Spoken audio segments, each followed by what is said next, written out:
સાહેબ સાથે પહેલો વિષય પર ચર્ચા કરશું, પ્રોસ્ટેટ હેલ્થ. તો સાહેબ આના પર થોડું તમારું જરા મંતવ્યો અને થોડા જણાવજો. તો પ્રોસ્ટેટ શું છે પહેલા જાણીએ. તો પ્રોસ્ટેટ એ પુરુષોમાં જોવા મળતી ગ્રંથિ છે. એટલો મતલબ એમ થયો કે મહિલાઓમાં હોતું નથી. એટલે મહિલાઓમાં પ્રોસ્ટેટ હોતું જ નથી, એટલે એના પ્રોબ્લેમ થવાનો કોઈ પ્રશ્ન જ નથી. પ્રોસ્ટેટ એ આપણા અખરોટ જે હોય એટલા શેપની એક ગ્રંથિ છે, જે આપણી પેશાબની કોથળીની નીચે અને પેનિસ એટલે કે ઇન્દ્રિય હોય એ બેની વચ્ચે હોય છે. બધા પુરુષોને હોય છે. નાનું 1 દિવસનું બાળક હોય એમને બી હોય અને મોટાને બી હોય.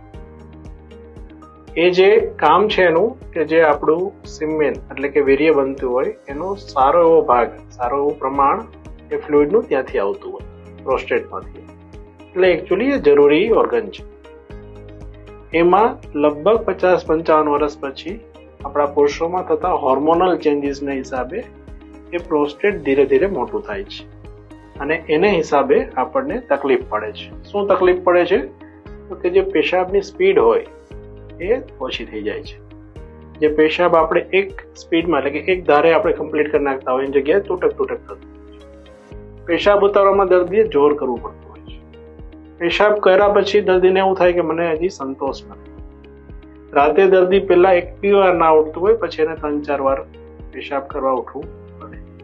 પેશાબ લાગ્યા પછી દર્દીને એમ થાય કે મારે રોકી નહીં શકાય, હું દોડીને જાઉં તો જ થશે, અધરવાઇઝ થોડા ટીપા પડી જાય. આ બધી પ્રોસ્ટેટની શરૂઆતની તકલીફો છે. જો આમાં દર્દી ધ્યાન ના આપે તો એક દિવસ એવું આવે કે પેશાબ બિલકુલ બંધ થઈ જાય, એક ટીપું બી ના આવે. ત્યારે ઇમરજન્સીમાં જઈ અને પેશાબમાં એને નળી ઉતારવી પડે. એટલે આજે મેં તમને તકલીફો કીધી એ બધા પુરુષોના જીવનમાં લગભગ આવતી હોય છે. એની શરૂઆત 55-60 પછી થતી હોય છે. 70-80 વર્ષ સુધીમાં તો લગભગ 90% પુરુષોમાં આ તકલીફ જોવા મળે છે. એક બીજો ટોપિક છે પ્રોસ્ટેટ કેન્સર. એ જે પ્રોસ્ટેટ કેન્સર છે એને અને મેં જે હમણાં તમને જણાવ્યું એ બંનેને હાથી ઘોડાનો ડિફરન્સ છે. પ્રોસ્ટેટ કેન્સર એ આખી અલગ વસ્તુ છે. એમાં પ્રોસ્ટેટમાં કેન્સર થતું હોય છે અને એના ચિહ્નોમાં પેશાબમાં લોહી આવવું, વજન ઘટવું, કમરના મણકાના ભાગમાં દુખવું, એ બધા ચિહ્નો હોય છે.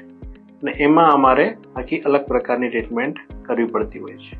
પણ ઓવરઓલ કમ્પેર કરીએ તો જે ઉંમરને હિસાબે એટલે કે જે BPH થતું હોય છે એ 95% હોય છે. કેન્સર ખાલી 5%માં જોવા મળે છે.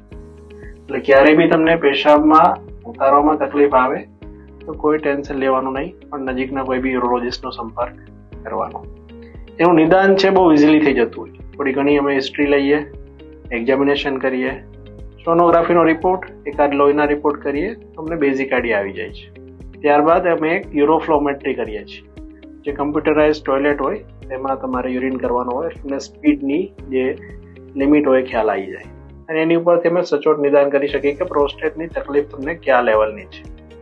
જો શરૂઆતની તકલીફ હશે તો કોઈ બી ડૉક્ટર તમને દવા આપશે અને દવાથી તમને સારું રહેશે. તમારે રેગ્યુલર ચેકઅપ રાખવાનું હોય. જો એક લિમિટથી વધારે તકલીફ હશે તો તમને ક્યારેક ઓપરેશનનું સમજાવશે.